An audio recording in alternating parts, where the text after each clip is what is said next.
la pesca deportiva en los puertos. La culebra de... Rosa fue al curso, ¿eh? Sí, no, estaremos. Un día especial. No, bueno, no estamos obligados, la tripulación de llevarlo, ¿eh? Sigo dando beneficios, muchísimos de datos, 100 y pico, 200 impuestos y todo. Esa parte de popa vais a estar cerrada, y esta parte también.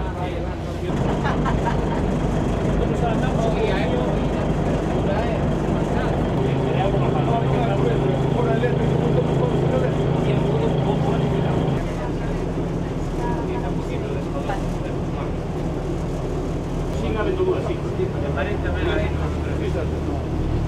así ya solo las tenemos preparadas para esto. Y así pasamos limpiando.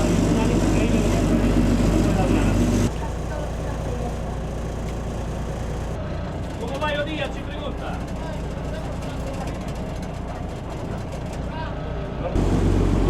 Se abrió hace 2 años, se abrió hace en pleno María, ¿no?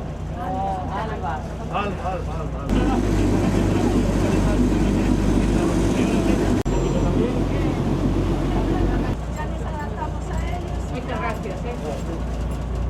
Sanxenxo vive do turismo, pero o turismo náutico basado na pesca, no que acaba de explicar a Conselleira do Mar, pois venos moi ben a Sanxenxo, non?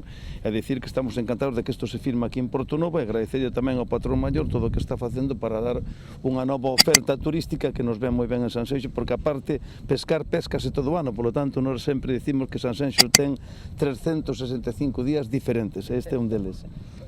Bueno, pois o primeiro que quero facer é agradecerlle ao patrón maior de Sanxenxo a súa aposta por esta nova iniciativa que a través dos GAL se está desenvolvendo para poñer en valor todo o que ten que ver co turismo pesqueiro.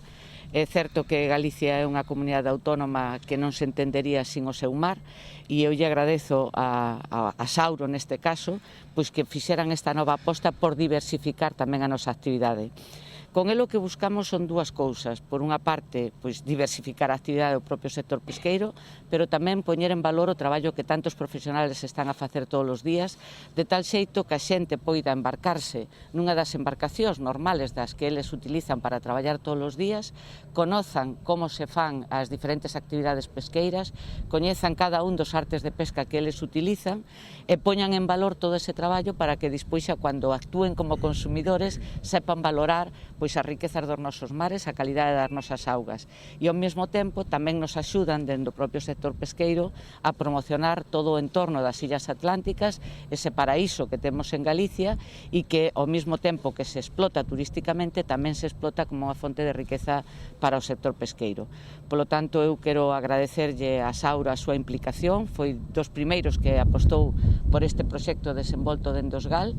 Os GAL son eses grupos de acción local que pretenden pois diversificar toda a actividade do sector pesqueiro, poñer en valor toda a nosa costa. Dende o ano 2016 son máis de 500 proxectos que aprobamos xa nestas iniciativas, con máis de 30 millóns de euros de financiación. Polo tanto, pois se están generando novos postos de traballo, estamos poñendo en valor as nosas zonas costeiras e estamos dándolle valor tamén a esa riqueza que son os nosos produtos da pesca e do marisqueo. Eu agradezo tamén a presencia hoxe aquí da Conselleira de Medio Ambiente, porque dende logo temos a máxima colaboración con parques nacionais. O Parque de Illas Atlánticas se sumou a este proxecto, así como Mar Seguro e a Federación de Cofradías de Pescadores. Este GAL da Ría de Pontevedra buscou a colaboración tamén do GAL da Ría de Arousa e da Ría de Vigo e eu espero que o resto dos GAL tamén se sumen a estes proxectos de turismo pesqueiro. Simplemente pois dicir que Galicia ten un amplio abanico de posibilidades dentro do punto de vista turístico, un turismo natural, un turismo sostible e un turismo no cal queremos facer sempre fincapé, non? Que ser quen de equilibrar eses recursos naturales dos cales dispoñemos con esa actividade de ocio. Todo elo é posible, pois gracias ao bo traballo que se realiza dende cofradías como esta e que mellor exemplo que Sanxenxo. Temos o Carón, o Parque Nacional e as Atlánticas, un parque que registrou o cheo absoluto ao longo do mes de agosto sin ningún tipo de incidencia, que tamén o protexemos gracias a ese plan reitor de usos e xestións. Foron 211.000 persoas as que visitaron este parque ao longo do que vai de verán, e temos xa 15.000 reservas ata o remate da temporada alta, que será o 15 de setembro. E, polo tanto, esta é a liña que temos que seguir para ese equilibrio onde temos que evitar ao máximo as emisións de CO2, loitar contra ese cambio climático, pero, sobre todo, seguir promocionando Galicia, e neste caso Sanxenxo, como lugar de turismo seguro e lugar de turismo sostible. Nos empezamos no ano 17, entonces, bueno, pois lle pedimos á Consellería do Mar, desde os GAL, se nos podían apoiar en este proxecto.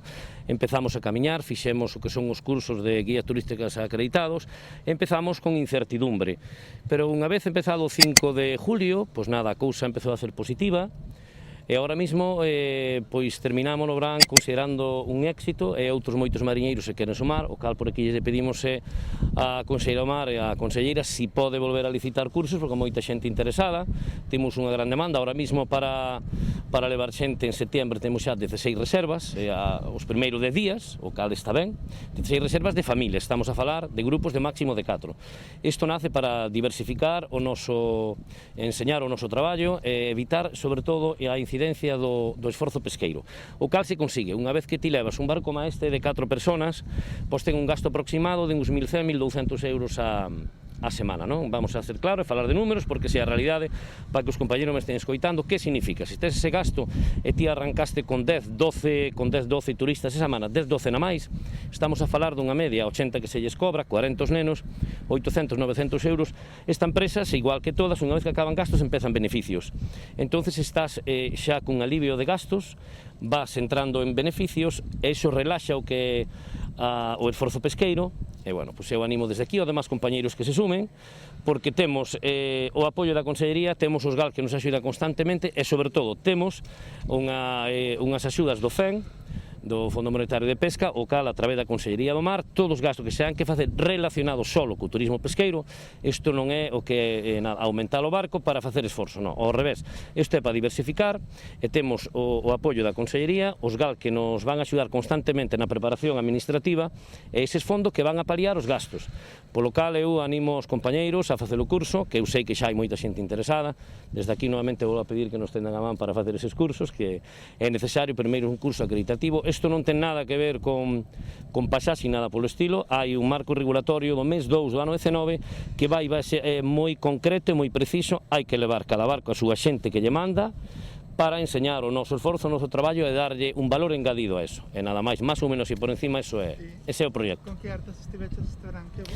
Bien, hai que ser moi claro, e aínda que é moi bonito traballar, nos traemos todo ano fora de Ons, estamos falando a mar aberto, pero escollemos especificamente para esta actividade a nosa costa, que ten un encanto, unha protección. Escollemos o pulpo. O pulpo, por qué? Porque nestas fechas coese pegado á costa, durante todo o verán, en toda a xente, os turistas que levamos, non tuvemos un solo mareo, porque hai que facer eses cálculos. Primeiro lle preguntamos, lóxicamente, un pouquiño para saber se tocaron o mar, se non o tocaron, se foi en río, porque é importante, se veñen nenos, levamos neno de 3 anos, a verdade é que, bueno, despois de todo, tipo, levamos valencianos, cataláns, vascos, belgas, tamén chegamos a ter, todos encantados. Entonces, escollemos a costa da Lanzada hasta aquí, que é unha costa moi rica de pulpo. Bueno, pois, terminando sempre dentro da ría, antes da 1:30, terminando a nosa labor, porque sempre entra un noroeste que vai a incidir sobre o movimento do barco. Entonces, compañero, que fan eses cálculos teñen que estar. Ten que ser algo agradable, bonito, e que non sea tedioso. E a verdad que foi un éxito, tanto económico para diversificar e axudar os gastos, e nunca vamos a perder o que é a noso fundamento principal, que é a pesca. Isto é unha axuda. Yeah.